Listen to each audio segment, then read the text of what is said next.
Hello and welcome. In this video, we are going to look at what frequency and resonance are and how they work based on the works of David R. Hawkins. Understanding this will allow you to more clearly see the processes that operate beneath the surface of your experiences. This, in turn, helps you understand your own life with greater clarity. What once seemed random or chaotic begins to reveal a deeper order. And from that awareness, you can make more intentional choices about the direction your life takes. Hawkins described consciousness as an infinite field of energy in which everything that exists carries a measurable frequency. Nothing in life is without vibration.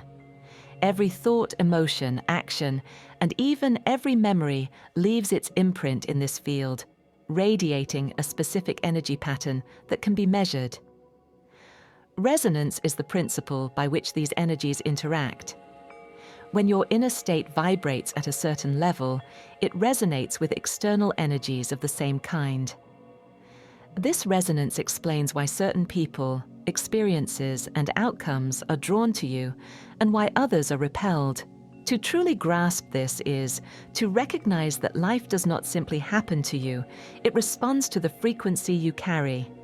And because of this, the most effective way to change your circumstances is not by struggling to control the outer world, but by turning inward and working with your own state of consciousness. To gain a clearer perspective, Hawkins's scale of consciousness provides a good starting point. The scale organizes the full spectrum of human experience into measurable levels of energy, from the most contracted states to the most expansive. Each level corresponds to a distinct frequency, much like stations on a dial, and the position on the scale determines what you resonate with in daily life. By placing emotions, attitudes, and states of mind within this framework, the scale shows how inner experience is not random, but patterned. It reveals that every stage of consciousness carries its own energetic signature, which in turn shapes the field of circumstances and opportunities that respond to you. It is important to remember, however, that no one resides permanently at a single level. We all move up and down the scale, often even several times within the course of a single day. Life responds to this range, reflecting back the states we move through. Yet over time, what matters most is your dominant frequency, the level you return to most often and from which you tend to act. That dominant resonance sets the tone of your overall life experience, attracting circumstances and relationships that match it, while momentary shifts up or down simply add texture to the broader pattern. Shame, for example, vibrates at the very low end of the scale, while peace and enlightenment occupy the highest ranges. The numbers are logarithmic, meaning that each step upward represents an exponential increase in power. A shift from fear to courage is not a small step. It is a quantum leap in energy. These calibrations were not meant as judgments of worth, but as a recognition of the measurable effect different states of consciousness have. Every level creates its own reality, a lens through which life is experienced. When you live in fear, the world appears threatening. When you live in love, the same world shines with opportunity and connection. The principle of resonance means that your inner frequency tunes you to a corresponding outer world. At first, this may feel as though life is punishing you for negative emotions. In reality, what is happening is simply resonance at work, and that is something you can influence. Once you see that there are practical ways to shift your inner state, it becomes clear that change is not only possible, but within reach. Life is not handing down penalties, it is mirroring your frequency. And by working with that frequency from within, you begin to change the reflection. Negative experiences are still what they are, regardless of how you explain them. But with an understanding of resonance, you gain a new kind of freedom. The same events that once felt like random misfortune now become opportunities to see where your energy is tuned and how you can adjust it. In the same way, your daily experiences and interactions with others can be understood as feedback from the field of consciousness.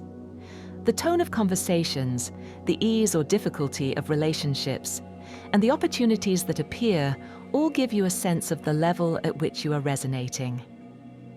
When you find yourself surrounded by tension or conflict, it may be a signal to look inward and notice what state you are carrying. When encounters are marked by openness and connection, it suggests you are aligned with higher frequencies. Seen this way, life itself becomes a continuous measure of consciousness, offering guidance, sometimes gentle and sometimes not so gentle, about where you stand and where you might move next. This leads us to why change can feel difficult. When you are accustomed to living at a certain level of energy, your nervous system, your thoughts, and even your body chemistry are organized around that state. Moving to a higher frequency is like retuning an instrument. There is friction and resistance until the new frequency is stabilized. Yet once stabilized, the new state becomes self-reinforcing. Courage, for instance, attracts circumstances that encourage more courage, while fear tends to generate more fearful experiences. Hawkins often emphasized that negativity drains, while positivity uplifts. This is not just an emotional impression, but an energetic law. Energy fields that align with truth and life itself have greater strength than those that contradict it. Fear collapses possibilities. Love expands them. Hawkins drew on both clinical observation and spiritual realization to explain this. He noticed that patients in hospitals responded differently depending on the consciousness of their doctors, even when the medical treatments were the same. Some doctors' patients consistently improved, while others showed little progress. What made the difference was the resonance of the physician's own energy field. The body and mind are highly sensitive to these unseen frequencies. He also noticed in his own life that when he surrendered deeply to love, his physical illnesses shifted. The body obeys the mind, but more fundamentally, the body resonates with the field of consciousness in which it is immersed. Frequency and resonance thus extend far beyond personal moods. They shape the collective. Large groups of people resonating at levels of fear or anger create societies characterized by conflict and division. Communities resonating in courage and willingness foster cooperation and growth. Hawkins showed that even a relatively small number of people at higher levels of consciousness can counterbalance vast numbers at lower levels because of the exponential power of higher frequencies.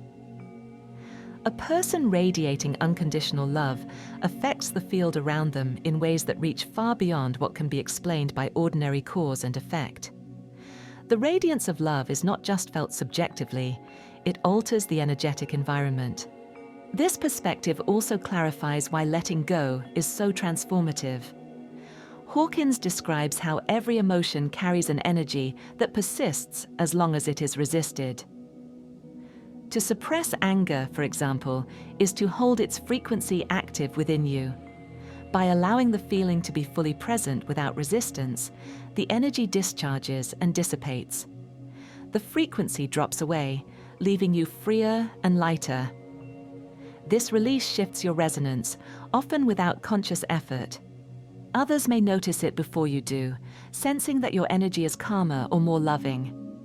The universe responds in kind, aligning external events with your new state. Resonance is the mechanism by which inner surrender alters outer circumstances. At the deepest level, frequency and resonance explain the relationship between the personal and the universal. Every calibration on the map of consciousness corresponds to an attractor field, a non-local energy pattern in the infinite field of consciousness. These fields draw people into them like magnets. When you are in grief, you resonate with the attractor field of grief, and the thoughts that come to mind, the memories that surface, and the people you encounter all seem to confirm that state. This is not coincidence, but resonance at work. To rise in consciousness is to disengage from one attractor field and enter another. The shift is not linear, but exponential, like moving from a weak signal to a strong one on a radio. The new frequency organizes experience differently, drawing into awareness new possibilities and solutions that were invisible before. It is important to emphasize what was touched on a moment ago. This is in no way about suppressing emotions. On the contrary, when grief arises, the healthy step is to allow yourself to feel it fully so it can move through you. What prolongs suffering is not the raw emotion itself, but the habit of reinforcing it with stories of misfortune or victimhood, which keeps the resonance alive long after the feeling could have passed. By experiencing the emotion without clinging to these narratives, you create the space for it to complete its natural cycle. In this way, even the most difficult states become temporary waves rather than fixed realities. Each release frees energy, making it available for resonance with higher fields. This release is what allows the nervous system to adapt to stronger currents of consciousness without being overwhelmed. Hawkins compared this process to electricity. Just as electrical energy must be stepped down through transformers to be usable in a household, the infinite energy of divinity is stepped down through the levels of consciousness so that it can be experienced by the human nervous system. Too much energy at once would overwhelm the system, so consciousness expresses itself in degrees that each person can integrate. Different levels are like different wattages, each serving its own function. A nightlight is not inferior to a refrigerator. Both are needed for different purposes. In the same way, every state of consciousness contributes to the whole, but the higher frequencies carry greater capacity to uplift, heal, and radiate outward into the collective field. Resonance also explains why some teachings or people have an immediate uplifting effect. When you encounter someone radiating love or joy, your own energy resonates with theirs, often without words being spoken. The field they carry interacts with yours, raising it temporarily. This is why people travel long distances to be in the presence of certain teachers. Hawkins himself noticed that audiences would feel lighter and clearer simply by sitting with him, not because of personal charisma, but because of resonance with the state of consciousness he embodied. He insisted that what people saw in him was only their own higher self mirrored back. Resonance awakens resonance. On the collective level, the principle of resonance can be seen in the way societies rise and fall according to the dominant fields they embody. When pride and anger set the tone, conflict escalates. When willingness and love become stronger, cooperation and creativity expand. The resonance of a culture is not fixed, but shifts depending on the states most widely held. Hawkins identified courage as a critical threshold, the point at which life is affirmed rather than denied. At courage, people stop retreating into fear or blame and begin taking responsibility, telling the truth, and moving forward. This shift in frequency changes not only personal lives, but the trajectory of entire communities.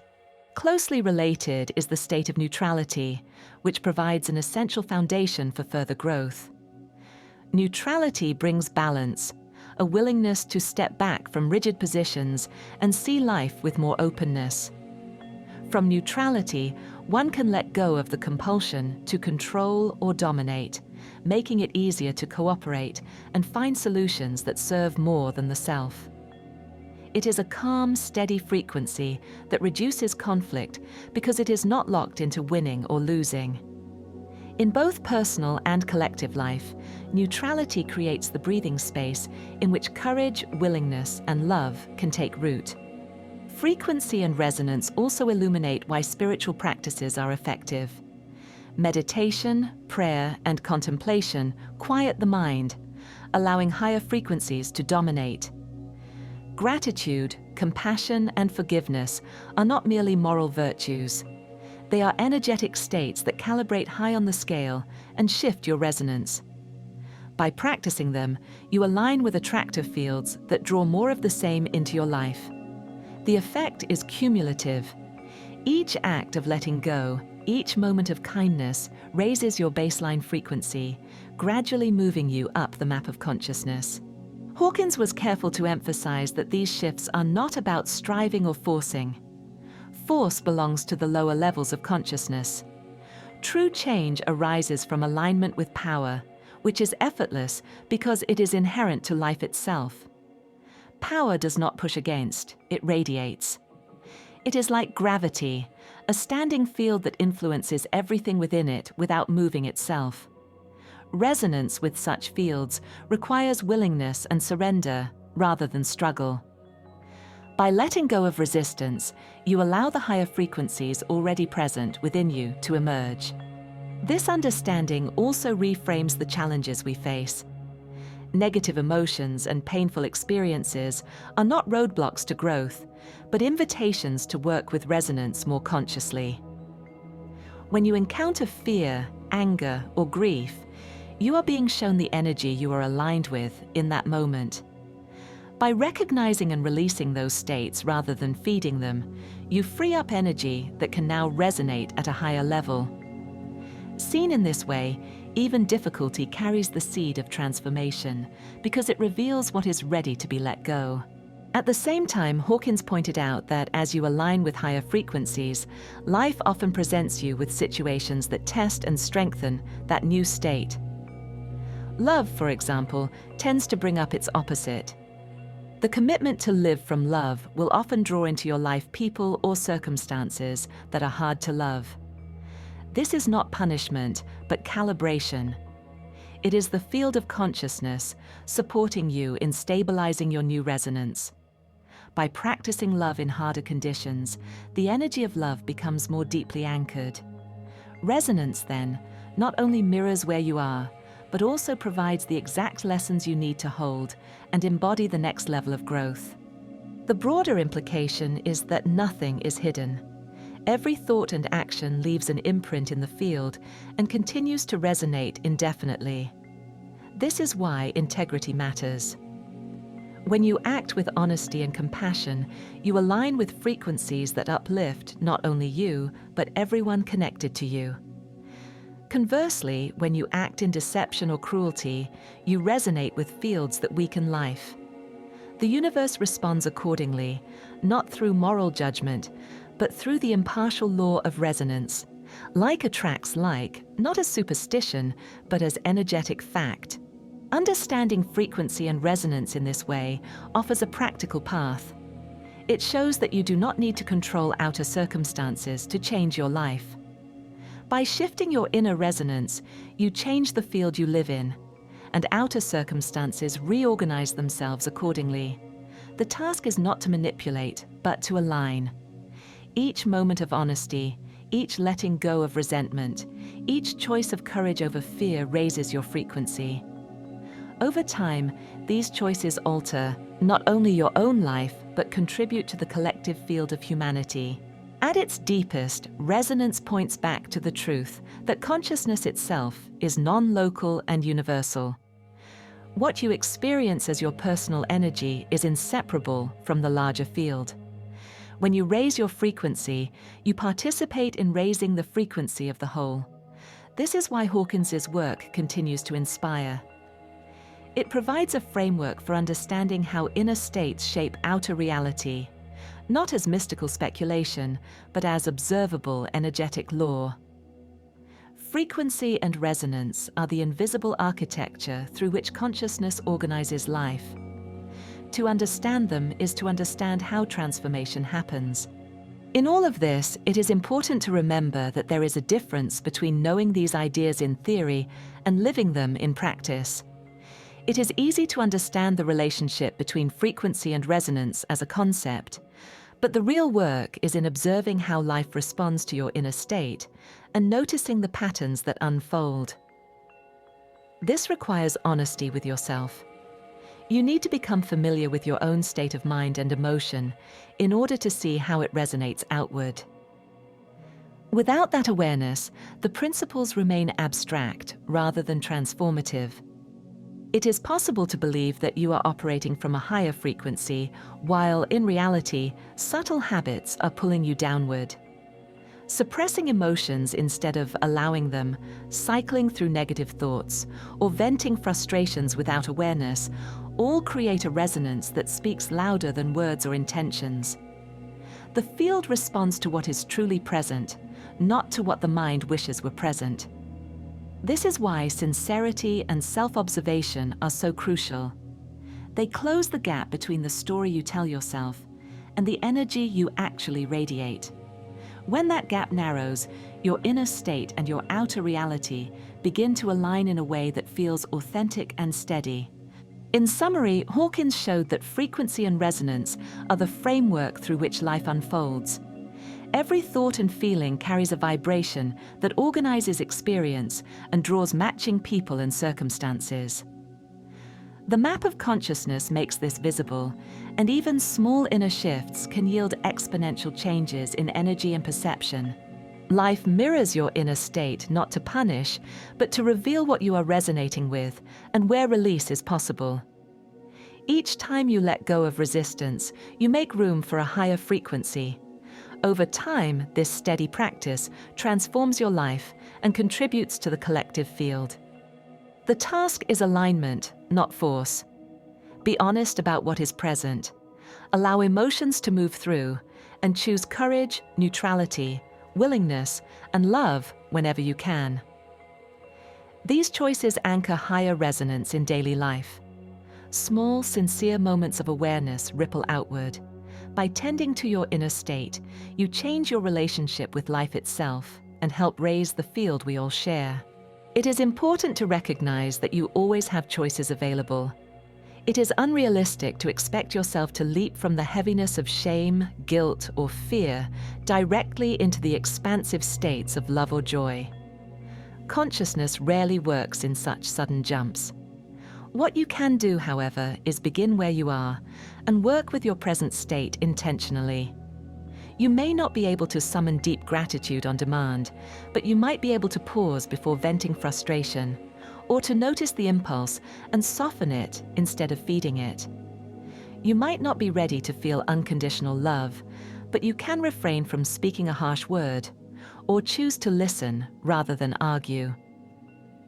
These small shifts in response are the real stepping stones of change. Everyday life offers countless opportunities to practice this. When irritation arises in traffic, you might take a breath instead of leaning on the horn. When impatience builds in a line at the store, you can choose acceptance over agitation. When tempted to judge a colleague, you can look for a quality in them that you respect instead. When you feel discouraged, you might focus on one practical step forward rather than collapsing into hopelessness. Each of these decisions may seem minor, yet they shift your resonance upward. Each time you make such a choice, you are shifting your calibration upward. Hawkins pointed out that moving even a single step on the scale, such as from fear to courage or from anger to willingness, is an exponential change in energy. These shifts alter how you experience yourself and how life responds to you. They may seem minor in the moment, but over time they accumulate into a steady rise in consciousness. This process is not about perfection, but about direction. The trajectory matters more than the speed. The map of consciousness also reminds us that every level serves its function. Lower states are not enemies to be destroyed, but experiences to be recognized and released. They show you what still binds your energy. When you allow these states without judgment and let them pass, you create the conditions for higher frequencies to emerge naturally. Letting go of resistance to what is present is often the most direct way to rise. Adopting this view also directs you more toward the state of neutrality as you begin letting go of the judgment of the state that you are currently in. As Hawkins emphasized, alignment with higher states is not forced, but chosen. Courage, neutrality, willingness, and acceptance are not distant ideals, but practical orientations you can adopt in daily life. Each moment you choose honesty over denial, kindness over irritation, or trust over suspicion, you are strengthening resonance with life-supporting fields. These choices may feel ordinary, yet they carry extraordinary power. Seen this way, the path of consciousness is not a mysterious leap into the unknown, but a series of simple intentional steps. Every pause, every release, every act of compassion creates momentum. Over time, these shifts change not only your own life, but also contribute to the collective field of humanity. By working with the level you are at and choosing in each moment to align with truth and openness, you are participating in the gradual unfolding of higher consciousness. That is both the invitation and the promise of understanding, frequency, and resonance. If you want to continue exploring, you'll find a playlist with more videos on Hawkins' work on the end screen right now, together with a video on self-observation, as taught in the Fourth Way, a system of self-development founded by the mystic and spiritual teacher Gurdjieff. It will help you put what you've learned in this video into practice. You've now reached the end of the video. Remember to like and subscribe. Thank you for your time.